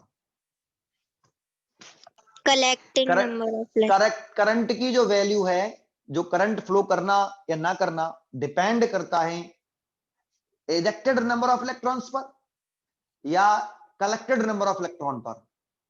collected number of electrons. Collected number of electrons. देखो यहाँ पे भी इलेक्ट्रॉन इजेक्ट हुए हैं, इलेक्ट्रॉन तो यहाँ पे भी इजेक्ट हुए हैं, लेकिन यहाँ इलेक्ट्रॉन इजेक्ट तो हुए, अल्ट्रावायलेट लाइट इलेक्ट्रॉन इजेक्टेड हुए, लेकिन करंट तो फिर भी नहीं है। यहाँ इजेक्ट यहाँ पे भी है, यहाँ पे करंट है, लेकिन यहाँ इजेक्ट हुए लेकिन करंट नहीं है। इसका मतलब करंट की वैल्यू किस बात पर डिपेंड नहीं करती? Ejected number of electron, ejected electron पर डिपेंड नहीं करती। इलेक्ट्रॉन इजेक्ट हो जाएगा करंट फ्लो कर जाएगी, ऐसा जरूरी नहीं है। करंट डिपेंड करती है कि जो इलेक्ट्रॉन इजेक्ट हो वो दूसरी प्लेट पर पहुंच जाए, सर्किट कंप्लीट हो जाए। ये वाली प्लेट ये वाली प्लेट है, ये इलेक्ट्रॉन कलेक्ट कर ले। अगर ये इलेक्ट्रॉन कलेक्ट करती है, जो इलेक्ट्रॉन इजेक्ट हो रहे हैं उनको ये वाली प्लेट कलेक्ट कर रही है, तो करंट फ्लो करेगी। इसने इजेक्ट तो इसमें भी किए हैं, लेकिन इस वाली प्लेट ने इन इलेक्ट्रॉनों को कलेक्ट नहीं किया है, तो करंट फ्लो नहीं कर रही है। और एक बात सुन लो, जितने ज्यादा ये इलेक्ट्रॉन कलेक्ट करेगी, अगर ये 3 इलेक्ट्रॉन निकले और तीनों इलेक्ट्रॉन कलेक्ट कर ले, तो करंट ज्यादा होगी। 3 इलेक्ट्रॉन कलेक्ट करे, इजेक्ट हुए हैं, और केवल एक ही इलेक्ट्रॉन कलेक्ट करे तो करंट कम होगी, और एक भी इलेक्ट्रॉन कलेक्ट ना करे तो करंट 0 होगी। तो करंट की वैल्यू डिपेंड करेगी, करंट की जो वैल्यू है वो डिपेंड करेगी कि ये वाली जो प्लेट है, दूसरी वाली प्लेट, वो कितने इलेक्ट्रॉन कलेक्ट करती है। जितने ज्यादा इलेक्ट्रॉन कलेक्ट करेगी, करंट की वैल्यू उतनी ज्यादा पाई गई। अगर ये 1 इलेक्ट्रॉन कलेक्ट कर रही है तो ये 1 एम्पियर करंट, ये 4 इलेक्ट्रॉन कलेक्ट कर रही है तो ये 2 एम्पियर करंट, ये 10 इलेक्ट्रॉन कलेक्ट कर रही है, कलेक्ट करने की बात कर रहे हैं, तो ये करंट बढ़ती है। जितने ज्यादा ये इलेक्ट्रॉन कलेक्ट करेगी, करंट की वैल्यू ज्यादा होगी, और एक भी इलेक्ट्रॉन कलेक्ट नहीं करेगी तो करंट 0 होगी। तो करंट की वैल्यू कम होगी, ज्यादा होगी, या होगी ही नहीं, ये डिपेंड करेगी कि ये वाली जो प्लेट है, जो सेकंड प्लेट है, वो कितने नंबर ऑफ इलेक्ट्रॉन कलेक्ट करती है। सुनाई दिया? Yes, sir. Yes, sir. यहां हम ये करंट 0 क्यों कह रहे हैं? इलेक्ट्रॉन रिजेक्ट हुए या नहीं हुए? हुए। फिर भी करंट 0 है। इलेक्ट्रॉन Collect रिजेक्ट होने नहीं के हुआ। बावजूद भी करंट 0 है, क्योंकि इस वाली प्लेट ने कोई इलेक्ट्रॉन कलेक्ट किया नहीं किए। इसमें भी करंट 0 है, क्योंकि उसमें इलेक्ट्रॉन इजेक्ट भी नहीं हुए और कलेक्ट भी नहीं किए। इसमें 0 क्यों नहीं है? इलेक्ट्रॉन इजेक्ट भी करे और दूसरी प्लेट ने उन इलेक्ट्रॉनों को कलेक्ट भी किया। तो कलेक्टेड नंबर ऑफ इलेक्ट्रॉन पर डिपेंड करती है किसकी वैल्यू? करंट की वैल्यू। सुनाई दिया? Yes, sir. Yes, sir. और यहीं से डेफिनेशन बनी फोटो इलेक्ट्रिक इफेक्ट की। इन्होंने कहा कि भाई देखो, पहले तो ये समझ लो, अभी मैं और बहुत सारे एक्सपेरिमेंट बताऊंगा आपको, अभी मैं एक्सप्लेनेशन दे रहा हूं इसका। लेनार्ड और मिल्टन ने कहा पहले तो इतना समझ लो, मैंने तीनों पॉइंटों को एक्सप्लेन किया ऐसे। लेकिन एक बात बताओ, इन्होंने ये एक्सप्लेन किया कि लाइट डालने से इलेक्ट्रॉन क्यों निकल रहे हैं? No, sir. इनसे पूछा गया, इन्होंने तो बोल दिया कि भाई देखो ऐसा इसीलिए हो रहा है, लेकिन उनसे क्वेश्चन पूछ लिया गया भाई कि लाइट डालने से ये इलेक्ट्रॉन कैसे निकल रहे हैं, इसका कारण क्या है, कैसे निकले, कौन सा प्रोसेस हुआ कि लाइट डाली और इलेक्ट्रॉन निकले आए? ये बता पाए क्या? तो ये वाली बात बोले कि ये तो मेरे को भी नहीं मालूम, लाइट डालने से इलेक्ट्रॉन क्यों निकल रहे हैं, क्यों कैसे निकल रहे हैं, ये समझा नहीं पाए, इसको एक्सप्लेन नहीं कर पाए। इसको कौन समझाएगा? आइंस्टीन जो है वो ये समझाएंगे कि भाई लाइट डालने से ऐसा क्या हुआ कि ये इलेक्ट्रॉन बाहर आ जाते हैं, ये समझाएंगे, आइंस्टाइन समझाएंगे। क्या लेनार्ड मिल्टन ने इतना ही बोला? अरे नहीं, अभी तो बहुत सारे एक्सपेरिमेंट करेंगे, और इसके एक्सपेरिमेंट इंपॉर्टेंट होंगे कि नहीं? होंगे। जानते हो, जब तक आप लेनार्ड और मिल्टन के एक्सपेरिमेंट्स नहीं पढ़ोगे तो आपको जो प्लैंक क्वांटम थ्योरी भी वो देंगे ना, वो समझ में ही नहीं आएगी, रट्टा मार लेना भले ही उसका। उन्होंने ऐसे थ्योरी क्यों बनाई? जानते हो उनकी जो थ्योरी थी प्लैंक क्वांटम थ्योरी, वो किस तरीके से की थी कि जितने भी लेनार्ड मिल्टन ने एक्सपेरिमेंट किए, उससे जो ऑब्जर्वेशन आई, उन सबको एक्सप्लेन करती है वो थ्योरी। तो ये बताओ, जब हमें यही नहीं मालूम पड़ेगा कि एक्सपेरिमेंट क्या थे और उनको आइंस्टाइन की थ्योरी कैसे एक्सप्लेन करती है, तो बेटा पहले एक्सपेरिमेंट क्या थी, फिर वो एक्सप्लेनेशन कैसे करेगी, तो पहले एक्सपेरिमेंट मालूम होने चाहिए। तो इसकी इंपॉर्टेंट है, ये चैप्टर में सबसे इंपॉर्टेंट है एक्सपेरिमेंट्स। और इस एक्सपेरिमेंट्स के लिए मैं क्या करूंगा, आपको एक अलग से एक पेज आपको मैं सेंड करूंगा, या फिर नोट्स लेने आओ तो उसके लिए मैं अलग से एक पेज दूंगा, उस पेज पर ध्यान रखना। 2 दिन में आपको एक्सपेरिमेंट पढ़ाऊंगा, 2 दिन में थ्योरी खत्म कर देंगे इसकी पूरी। कल देखते हैं। Thank you. कल छुट्टी मत मारना पर किसी भी कीमत। Thank you, sir. Thank you, sir. Thank you sir.